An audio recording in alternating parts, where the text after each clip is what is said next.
Ukraine is fighting for its way of life and also for its territory. Use the sharing tools found in the share button at the top or side of the article. Copying articles to share with others is against the ft.com TON-CS and copyright policy. To purchase additional rights, email licensing@foot.com. Subscribers can share up to 10 or 20 articles per month through the Donate Article service.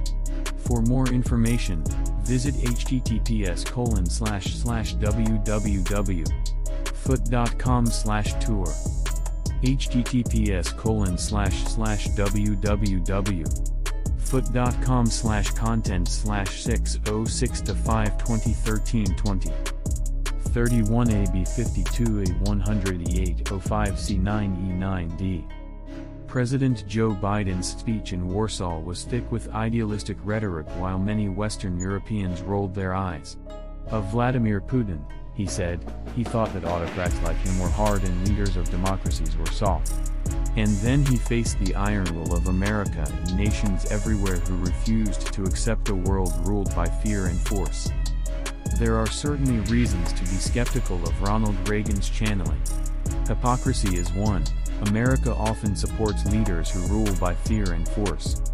Biden himself went to Riyadh as an oil prospector just last year.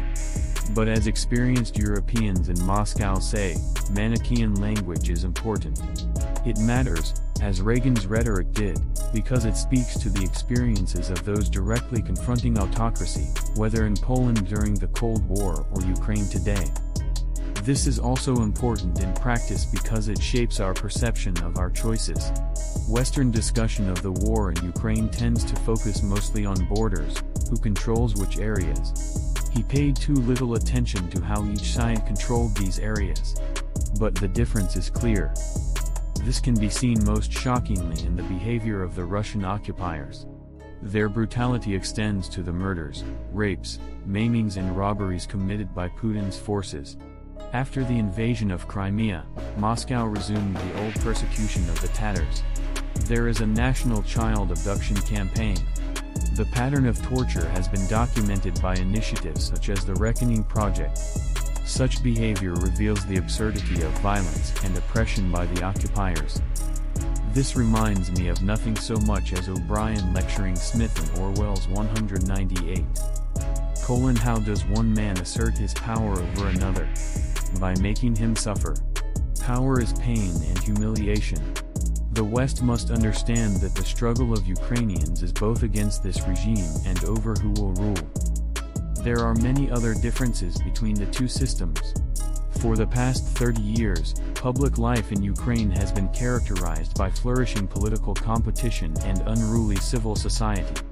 If you consider that in 1991, 200, and 201, the political engagement of the population changed the trajectory of Ukraine, you will be less surprised by its resistance to the darkness of the past year.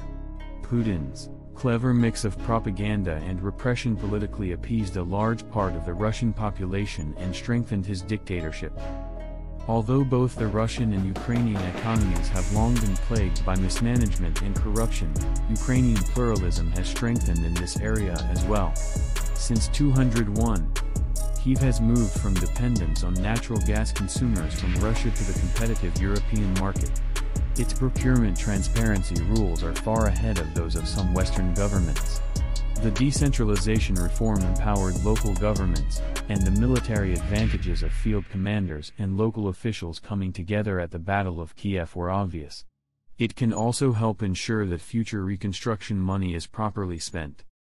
In particular, Ukraine's EU integration policy, from the 201 Association Agreement to membership candidacy, involves a slow but steady march towards a rules-based competitive market economy, the opposite of Russia's right-wing, top-down model. Even corruption manifested itself differently in the two systems. In less violent times, the joke was that Russian and Ukrainian oligarchs could be bought, but the Russians do as they're told, while the Ukrainians take your money and do as they please. Ukrainian society and even some of its reformist governments have tried to fight corruption.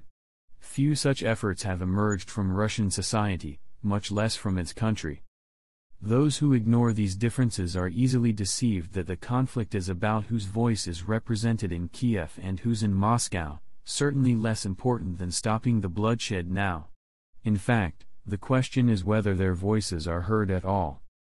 Western Europeans, therefore, do not roll your eyes after hearing Biden's statement that free people refuse to live in a world of hopelessness and darkness, but understand that the battle is about more than lines on a map.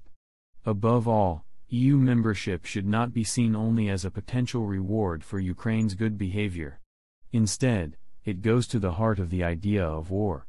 The fight in Ukraine is a just war, not for territory, but for a way of life, and the way of life they are fighting for is ours.